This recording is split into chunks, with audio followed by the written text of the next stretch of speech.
ভুলবশত যদি হঠাৎ করে রাস্তাঘাটে কোনো বিপদে পড়েন তাহলে এই আমলটা করতে পারেন। এই আমলটা একেবারে পরীক্ষিত একটা আমল, যেটা গতকালকের আগের দিন আমি একটা অলৌকিক ঘটনা দেখলাম।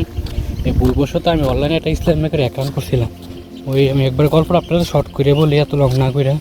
তো এই অ্যাকাউন্টটা করার পরে আমার অ্যাকাউন্ট সম্পন্ন হয়েছে, কিন্তু আমি কোনো এনআইডি কার্ড, ইনকাম সোর্স কোনো কিছু সাবমিট করি নাই। তো আমি যখন ব্যাংকে গেছি তখন আমার টাকা তুলতে দেয় না। তো ওই সময় আমার বড় অঙ্কের একটা টাকা আমার অ্যাকাউন্টে ঢুকে গেছে। তো আমি যত অনলাইনে আবেদন করছি, আমি তো আর কোনো কিছু সাবমিট করি না, এনআইডি কার্ড বা কাগজপত্র, ইনকাম সোর্স। তো যখন ব্যাংকে গেছি, ব্যাংকে তারা আমার টাকা পয়সা দেয় না, বলতেছে যে আপনার এই টাকা কোনোভাবে উদ্ধার করা শোনা আমাদের দ্বারা এখন সম্ভব না, একেবারে বলতেছে নাই। তখন হঠাৎ করে মনে হলো যে না, সূরা ইয়াসিনের একটা আয়াত আছে বা সূরা ইয়াসিনের একটা আমল আছে, যে আমলটা করলে আল্লাহ অলৌকিকভাবে আল্লাহ বান্দারে সাহায্য করে। তারপর সাথে সাথে মোবাইলটা বের করে সূরা ইয়াসিনের 1 থেকে 10 নম্বর আয়াত পর্যন্ত পড়লাম। পড়ার পর বিসমিল্লাহ করে ম্যানেজারের অফিসে পা রাখলাম।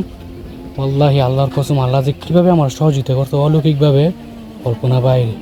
তবে আমল করবেন ঠিক, আমল করার শর্ত আছে, বা আমল কবুল হওয়ার শর্ত হচ্ছে আপনি হালাল খাইতে হইব। হালাল খাইলে আপনি সূরা ফাতিহা পড়ে যদি আল্লাহর কাছে সাহায্য চান, তাহলে আল্লাহ আপনাকে সাহায্য করবে। তবে সাহায্য চাওয়ার জন্য আপনাকে কোরআনে যাইতে হবে, কোরআনের কাছে। আমল সবাই করে, আমল কবুল হওয়ার শর্ত চিকিৎসা হালাল খাইতে হইব। হালাল না হলে আপনার আমল কবুল হইব না।